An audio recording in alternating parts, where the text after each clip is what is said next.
There are so many examples of people who've overcome horrible circumstances and worked their way to amazing outcomes. I can give countless examples. Boy! Tap in. The Sha-Podcast. And my boy, my nephew, Yes, sir. Mr. Heathcoat himself, baby. Whoa, My boy, Whoa Game, Big Whoa. First off, man, I appreciate everybody tuning in to your podcast. This is going to be straight off the top of the dome. Me and my boy just chopping it up. My man needs no introduction. My man, Mr. Big Whoa, White Sosa, James Heathcoat, my boy who is a platinum record. Yeah. Platinum recording artist, my man White Sosa, my boy. Good to see you, baby. Good to have you back home. Always. My man. How's everything been going the last few months or so? Been good. Just been in and out of Nashville, working on music all the time, preparing for an album. Okay. Right now, but honestly, the album now, hey. Boy, that's some production on the album. But I'm preparing for that. Just kind of getting everything organized for that.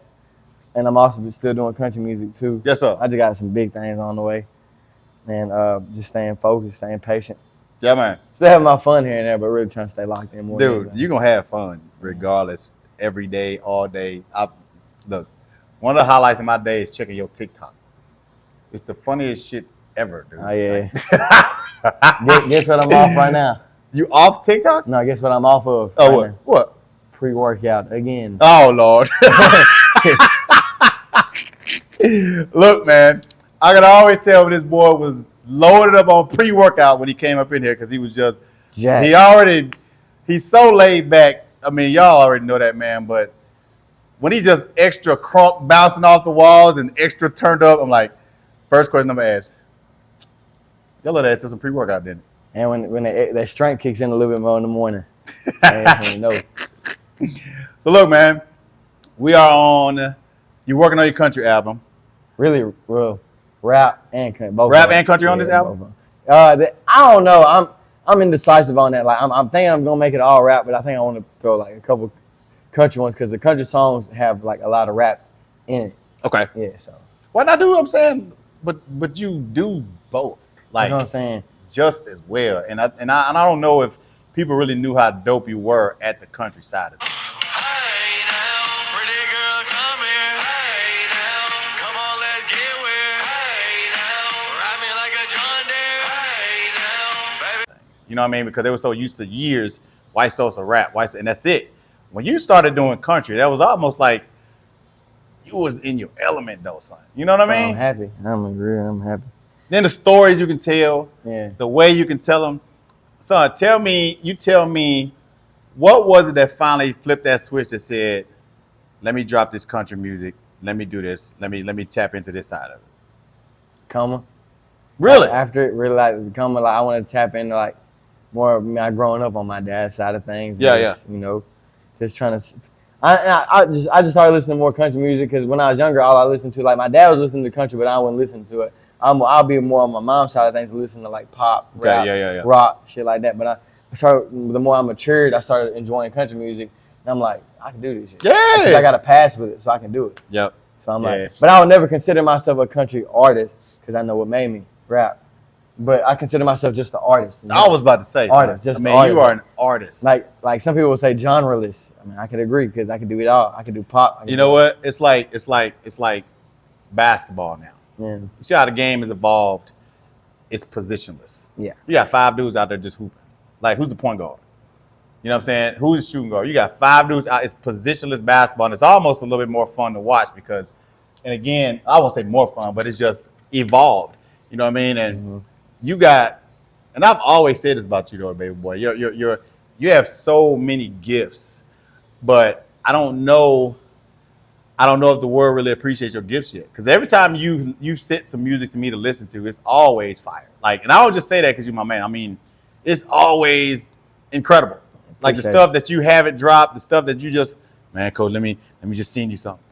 And it's always hot. And I'm like, man, if you don't drop this now, You know what I'm saying? I just be like, my thing is like when I record, I'm a hard critic of myself. Yeah. So like I'll record something, and then I'll sleep on it, and then I'll record something else and think that's way harder. So I'll just skip over that song. Yeah. And I mean, and I can see that because every time you make a song, you want it to be a smash. Yeah. Every single one. You want it to be a smash. You want it to be a hit. And then you want the next one to be better than the last one. You know, I think, I'll tell you this, though.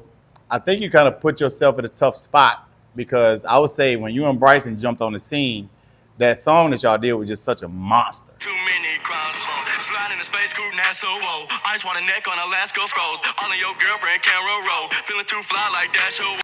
It was a monster. And I heard it's like my distribution people told me it's still doing 400,000 streams a month. That's nuts. Damn, that's I mean, it makes sense, though, because there are songs that are just classics exactly. and timeless. And Hit the Scene was one of them. You know what I mean? Thank God. Let me ask you this. This might be kind of tough. We can dig into this quite a bit. All right. You know how I am about my nephew, you know, Bryson in the league. I know you guys' relationship. I know I liken it to my relationship with Penny. Okay. And it's hard to talk about sometimes, and it's hard to kind of handle. And here's what I mean. You two started out together. You know what I mean? And y'all's trajectory was incredible. But it's almost like, but when y'all necessarily, I won't say split, but obviously went y'all two separate ways. Is it tough to kind of watch what this boy is doing? You could be, you could be 100 with me because I know sometimes, and I'll speak for myself. I watched my best friend at the University of Memphis. And I know I should be there with him. Yeah. I know that. And quiet as kept, so does he. And I watched them win the conference championship. And I watch all my boys that I train. And I watch, them compete against the entire country. You know what I'm saying? Yeah. And I see what can be done, what can be, you know what I'm saying? So I guess my question is that feeling of, I know you got to kind of have like mixed feelings in terms of like your success, Bryce's success, what y'all did together, what y'all are not doing separate. So talk to me a little bit about that. Honestly, how I feel about it now, like, me, of course, me being older and everything now. Plus, like, I'm 3-4 years older than him. How I always feel is like, I never felt no type of way about, of course, he popped off and went crazy. Oh, yeah. And I couldn't do nothing but be proud and know that it just wasn't my turn. God got his turns with everybody. Yep. And that was just his turn, and he put in the work. He put in the consistency. Like, he showed himself. So I can't do nothing but be proud of the guy. Yeah. I'm proud of the kid. My man, yeah. And I'll be honest, man. I know me, myself, personally, I take a lot of stuff. I take a lot of stuff personal. You know what I'm saying? Even to the point where being overlooked.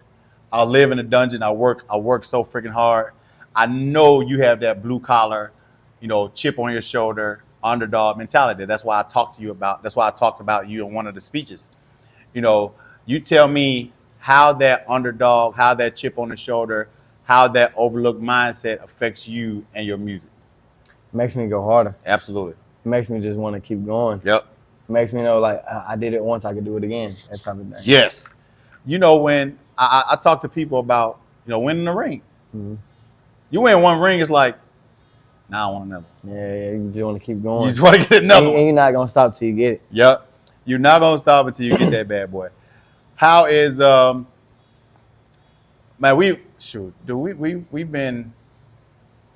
you've been around me now since. It's been 4 years now. Man. 4 years. 2020. That's crazy. That time went by so No, fast. it'll be 4 years in October. No, Yeah. wait, yeah, October. It'll be 4 years. Yeah, it'll be 4 years October this year.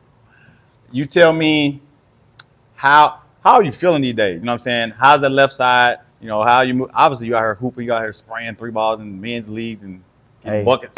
Austin Reeves, for real.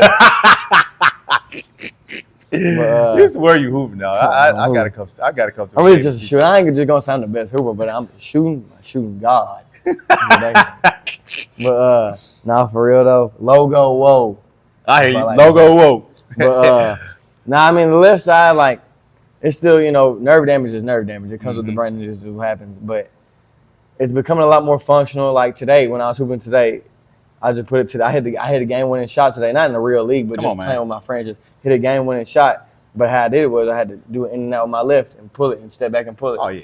And so, it felt weird doing it, but I did it. Mm-hmm. So it felt awkward, but I know it's really just all about becoming confident with it rather than it's really a mental thing. Yeah. What you got going schedule-wise, performances, as far as, work, what you working on these days? What you got going? I'm so locked in on trying to get this album together, but at the same time, my singles been going so crazy. I'm not even for sure if they're ready for a full album yet. I just want to keep dropping these singles and popping off. Yeah. So honestly, I'm just putting in the work with that. I'm watching that grow, and I'm figuring it out from there. Yeah. And I'm at the point now. It's like you got all these algorithms, you got all this other stuff with the internet, and it's like it makes you mentally like. Sometimes it makes you mentally want to distance yourself from the game. Sometimes because it's like it's so much going on. You don't know you get mentally tired and just be like, damn, I don't know what to do. Yeah. But now it's like now I'm at the point I'm just gonna start dropping and see what happens. Yeah. That's really where I'm at. Like I overthink about what time I gotta drop, what day I gotta post. That's me. I overall. But now it's like, you know what? I'm gonna just post at the same time every day and see where it go. Baby boy, it seems like honestly when you drop, it really don't matter. Because it's like everything that you've been dropping lately, They're going crazy. they've been going nuts, and they've been going nuts fast. I don't even know if it really matters. I mean, and as I think as content creators being content cautious and the way algorithms work and social media being so heavy in our society now, and us just trying to grow our brands and do what we do, and because it is dependent on social media a lot of times. Mm-hmm. A lot of the times, you read, you try to figure out what time and when and what day and all that stuff. But honestly, now I think it's to the point where as long as you consistently putting the stuff out there, they're gonna hit. Yeah, it's gonna hit regardless. It seems like with you, every time I look up, man, you put another banger out there. Thank you. That means a lot. And honestly, how I feel like about the timing thing, my thing is I'll just post it whenever, because if God wants to hit, God gonna let it hit. It's gonna hit. It's gonna hit. It don't matter what time you post it. Dude, when you sent me the photo of your platinum plaque, that was gold, but it's gonna be the gold one. It's gonna be platinum though. It's gonna be. Oh, is that platinum yet? Nah, it's got a few more millions. But, okay. But it's like they tell me it's like right there, like it's right there. That's still sick. Yeah. Like that's nuts. Like it's not a whole lot of folks that can say that they did that. Yeah, and this is the thing too though. Sosa, I think the reason that you and I connect so much is because we are flat out grinders. Yeah. I mean, I grind for every client. I grind every day. I'm grinding up and down the road. I'm grinding from 4:30 a.m. to 8:30 p.m. We shooting the podcast now. Right before this, I just finished the class. Right before that, I just finished. Son, you are always working. Got to. You are always working. Where'd that work ethic come from? My mama and my daddy. Yeah. My mama, like me, just, my mom being a waitress and bartender her whole life, like just seeing that as much she works overtime every day, all day, and how much she puts the work on her feet. Yeah. She, that waitress work ain't no joke on her feet. It came from her, and I know how much she grinds for us. So it's like it really just came from her. My dad being blue collar, a machinist, like it came from him too. Mm-hmm. So really just both of them, just seeing that just made me want to. And then I wanted to be like a game changer in my family. Like nobody in my family has done what I've done. Yeah. So it's like I want to open up the world. I want to show my family like you can do things if you believe. Mm-hmm. I want to show people it ain't just my family, my friends. I was just having I talk with my friend the other day. I was telling him, I'm like, look, we're gonna stop saying if James blows. Yeah. Let's say when. Yeah. Cause I don't like all that if and but shit. Nah, it's when. Man, let me tell you something. I talked about it recently. I don't care how long it took for me to land my dream job. Now I got it. That's right. 14 years of doing the grind work. You know what I mean? And honestly, looking back, it's like, it's a blink now. Because now all I know is we there. Yeah. And all that makes me want to do even more so is go so much harder to make sure that we not just be there, but make the impact. You know what I'm saying? It gotta be so apparent that all of this groundwork that we did wasn't for nothing. And I show my appreciation for the grind work, and I show my appreciation for the fact that I have my dream job now by continuing to give it everything I got every single day, take nothing for granted at all. Mm-hmm. I feel like the way you work at your craft, son, the way you work at your music, I think is the exact same way. Thank you. What do you think? Yeah, most definitely. Yeah. Because we, like you said, we got the underdog mindset. We got that mindset to just go.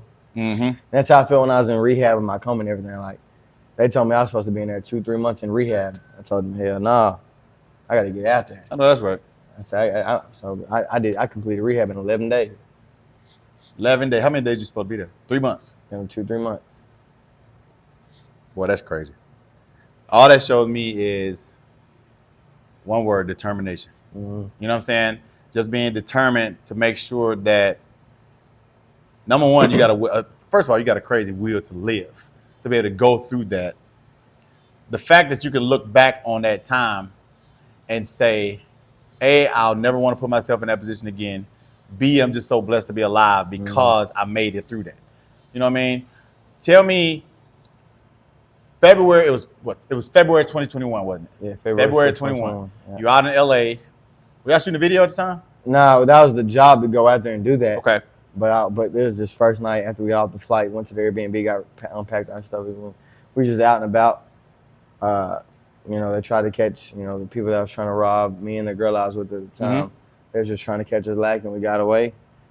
And as we got away, we tried to come back to the rental, and as we come back to the rental, this random couple that was driving, it was just so dark, there weren't no street lights on. They're probably just going too fast and weren't paying attention. Mm-hmm. They hit us, and I took the most impact. She took a lot of impact too, but I took the most impact and got the brain injury, was in coma for 9 days, stuff like that. So. Boy, you're a walking testimony of how determination, drive, faith, passion, faith can literally bring you back from impossible to doing things like you get to do every single day. You know what I mean? I talk about this all the time. Number one, the greatest triumphs and the greatest success stories, there's always a gigantic amount of resistance. It's always humongous adversity, not just small stuff. I talk about 2023, easily the worst year of my life because I had more deaths in my family. I'm talking about back to back to back. And myself, I mean, my health and stress and car accident. And I mean, all of this stuff happened. Boom, boom, boom, boom, boom, back to back. And I think about you and I think about, you know, where you were in your music career at the time, this horrific accident, you go into a coma and you come out swinging. Like you didn't even really give yourself time to really fully recover. My mom was so mad at that too, because she was wanting me to chill out. Hey James, don't go to the studio. You need to give your brain a rest. Nah, hell no. Understood. I gotta go. Yeah, and I think the fact that even back then, that type of determination is so freaking. It's not just commendable, man. It's admirable, man. That should inspire so many people to just have in the back of your mind. I don't care what you've gone through. There's always a way out. There's always a way out. There's always a light at the end of the tunnel. You know what I mean? You just keep having faith. You just keep grinding. And you keep working. And look, man, the workers will always win, man. I just believe that so much. I don't think God takes us through so much trial to just laugh at us and watch us lose. Exactly. You know what I mean? And you being a prime example of, I went through hell. I literally died. And when I came back with a vengeance. Came back to take over. You know what I mean? Yeah. And I'm gonna say this to you as a mean of encouragement, baby boy, before we move on. Man, I don't care how long it takes. Don't stop going. Don't lose faith in yourself. Don't worry about what the outside noise is saying. You have the resources. You have the gifts. You have enough people behind you who believe in you. Mm-hmm. You have the track record. I mean, hell, when did you give me this freaking thing? Man, back then, hold on. A year ago, I think. Man, you gave me this a year ago. And at that point, you was at 100 million streams when you gave me this. So when I gave you this, I was at 130. You was at 130, and this one only shows 100 million. So the mere fact that all of this stuff should really let you know where you're going. And that's another thing. Like that's how I motivate. Like even on my days where I get depressed sometimes or feel down, I always remember like I did this before. Yeah, you did. It's kind of like That's right. God did not show me this for no reason. Yeah. You know what I'm No saying? question. Son, when I tell you, I was talking about my relationship with Penny and the whole Memphis situation. There have been certain times where, and keep in mind, I'm the single most accomplished strength coach ever. Mhm. But please believe the devil plays dirty. Yeah. And what is he gonna do? Oh, if you was that good, you be D1 by now. You know what I'm saying? You was that good, then Penny would have hired you. Yeah. You know, you was that good, the Grizzlies will hire you. Blah, blah, blah, blah, blah. And that's how he plays on us. But the mere fact that God still wakes me up with the heart to do this, the mere fact that God still has me with the desire to do it, and still opening doors for me to continue to do it, is proof positive that this is exactly what I'm supposed to be doing. And not only that, it's not going to be, God didn't come to give us just a mediocre life. He said, I came to give you life, and I came to give it more abundantly, which means the gift that we have, when he brings it out for the entire world to see, man, you are going to absolutely explode. Thank you. You know what I'm saying? And I'm talking about, look, man, I worship a God that's, he owns some now unto him that's able to do exceedingly abundantly above all that we ask or think. You think you've seen success now? So much. We ain't even scratched the surface yet. Yeah. And the desire that's in you, dog, is an indicator of what we got coming. It's an indicator. You work too hard and you too doggone gifted. And it ain't a whole, hey boy, it ain't a whole lot of folks that can do what you do. Come on, man. You know that. I know that. The world knows it. And every time you drop something, that's another indicator. Because 50,000, 70,000, 100,000 overnight. You know what I'm saying? I just feel like, you got one new person listening to you, like another new person gonna pick it up, another new person gonna pick it up. That's just showing you like there's signs that you're gonna make it. Like you just gotta really put in the work. God gives us free will. If we don't want to put in the work, he's got another path for you. No question. You know what I'm saying? But if you put in the work and do right by him, he's gonna show you. Dude, why do you think that you so cold on the basketball court?